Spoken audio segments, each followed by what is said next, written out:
There are gods but there is only a king, king Kohli. 5 नवंबर की तारीख यूं तो कोहली ने पैदा होकर वैसे भी अपने नाम ही कर ली थी। उसके बाद 5 नवंबर 2023 पर भी सिर्फ कोहली का हक हो गया। अब से जब भी 2023 साल के नवंबर की 5 तारीख का नाम आएगा तो उस पर कोहली का स्टाम्प लगा होगा। वो स्टाम्प जिस पर कोहली के 101 रन की पारी पर सेंटर पोर्शन होगा, सचिन के 49वें शतक की बराबरी की आउटलाइन होगी और मुश्किल पिच पर डटकर बर्थडे वाले दिन वनडे में शतक बनाने वाले चुनिंदा खिलाड़ियों का रंग चढ़ा होगा। लोग कोहली को ओवररेटेड कहें, मतलबी कहें या रिकॉर्ड का भूखा, मगर सच ये है कि कोहली ने जो किया है वो करना वैसे तो नामुमकिन है, लेकिन जिस रफ्तार से किया है वो शायद रहती दुनिया तक क्रिकेट या किसी भी खेल में कोई न कर पाए। सर डॉन ब्रैडमैन के जाने के कई सालों बाद सचिन तेंदुलकर नाम का सितारा दुनिया को मिला। पेले के बाद नुमार, माराडोना के बाद मेस्सी मिलने में जमाने लग गए थे। मिल्खा ध्यानचंद और कई ऐसे नाम हैं जो आज तक कभी झलक में भी दोबारा नहीं मिले। इसलिए कोहली की इम्पोर्टेंस समझना और उनके रुतबे की इज्जत करना बहुत जरूरी है। बात अगर सचिन से ही करें तो उन्हें अपने रुतबे तक पहुंचने में 1.5 दशक, उस रुतबे को सही साबित करने में आधा दशक और उस रुतबे पर कायम करने में अगला आधा दशक लग गया था। लेकिन कोहली को तो सिर्फ खबरों में आए ही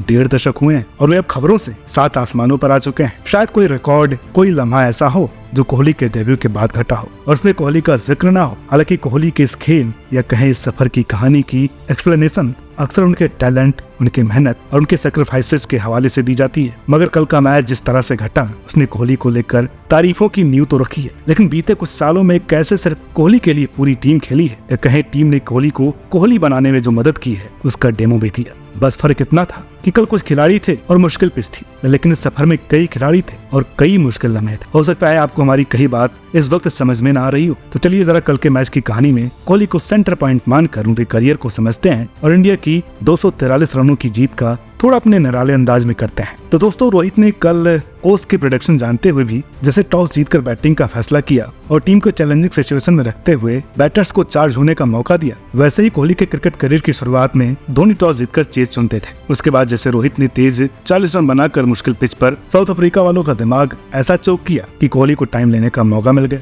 वैसे ही कोहली को पहले सहवाग सचिन की जोड़ी, फिर रोहित धवन और कल तो ये काम अकेले रोहित ने किया। उनके आउट होने के बाद गिल ने जिस अंदाज में रोहित का लबादा ओढ़ा और एकदम से तेज 23 रन बनाए, वो विकेट गिरने की टेंशन कम करने वाला काम कोहली के पूरे करियर के दौरान गंभीर, रैना और रायडू ने काफी बार किया है। उसके बाद श्रेयस अय्यर ने विकेट का सिलसिला रोकने के लिए खूंटा गाड़ दिया और एक समय 37 बॉल में 17 रन बनाकर स्लो खेलने लगे तो कोहली ने उस टाइम रन पकड़ा। ये बिल्कुल कोहली की गंभीर, रहाड़े और केदार जाधव के साथ की गई बहुत सी पार्टनरशिप की झलक थी। उसके बाद एक बार अय्यर ने केशव महाराज का मुश्किल स्पेल निकालने के बाद जो चौतरफा अटैक किया, उसने हाफ सेंचुरी बना चुके कोहली को संभल कर खेलने का स्पेस दे दिया जो उनके करियर ने कई बार युवराज और रैना की मौजूदगी देती थी। जिस तरह आज रैना और युवराज से कोहली कई कदम आगे रखे जाते हैं, वैसे कल की अय्यर की नॉक भी कोहली के 49वें शतक के आगे शायद ही दोहराई जाए, मगर हकीकत यह है कि इस नॉक की वजह से ही कोहली अपनी पेस पर शतक बना पाए। फिर अय्यर के बाद आए विकेट कीपर राहुल और फिनिशर स्काई प्लस जडेजा, जिसमें राहुल भले ही फीके रहे मगर जडेजा और स्काई ने खूब रन जमाया। बिल्कुल वैसे ही जैसे कोहली के पूरे करियर में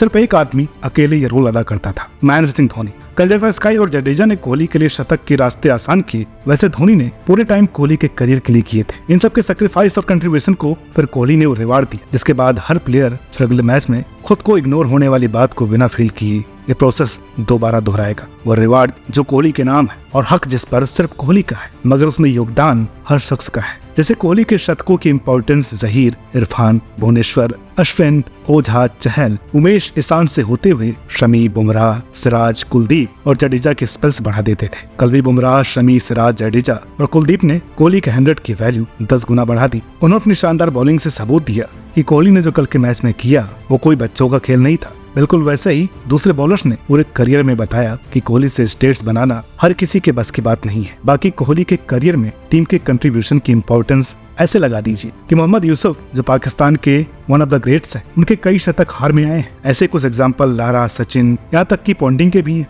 लेकिन कोहली के शतक को हर बार जीत की गारंटी इसलिए माना गया कि उनके आंकड़े ऐसे हैं, वो शतक के बाद जीत कब्जे में कर ही लेते हैं। जैसे कल जडेजा के 5, सिराज और शमी के 2 के अलावा कुलदीप के 1 ने इंडिया को साउथ अफ्रीका जैसी तगड़ी टीम पर 243 रनों की भारी भरकम जीत दिलवाई। हालांकि कल का मैच शायद इस जीत से ज्यादा कोहली के 49वें शतक के लिए याद किया जाए। अगर ऐसा होता भी है तो ये बस एक ट्रिब्यूट होगा क्रिकेट और देश को अपनी आधी जिंदगी देने वाले प्लेयर्स के कंट्रीब्यूशन। बाकी अब कोहली और इंडिया से थोड़ा आगे आकर मैच को वर्ल्ड कप के लिहाज से देखें तो नॉकआउट में बस ऑस्ट्रेलिया ही एक मुश्किल मुकाबला लग रही है, वरना कोई खान भी रास्ते में आएंगे तो बिल्कुल अफ्रीका, लंका और इंग्लैंड की तरह कुचल दिए जाएंगे। वैसे जो वर्ल्ड कप बड़ा उदासीन जा रहा था, बीते कुछ दिनों में इंटरेस्टिंग जरूर हो गया है। उस पर ऐसे रिकॉर्ड ब्रेकिंग जीते हैं और भी माहौल रोमांचक बना रही है। बाकी इस माहौल में चार चांद लगाने के लिए क्रिक माइंड हाजिर होता ही रहता है। बस आप लोग अपना प्यार हमें देते रहिए। आज की इस इमोशन से भरी वीडियो को ज्यादा से ज्यादा शेयर जरूर करें। तो मिलते हैं आपसे अगली वीडियो में, तब तक के लिए नमस्कार।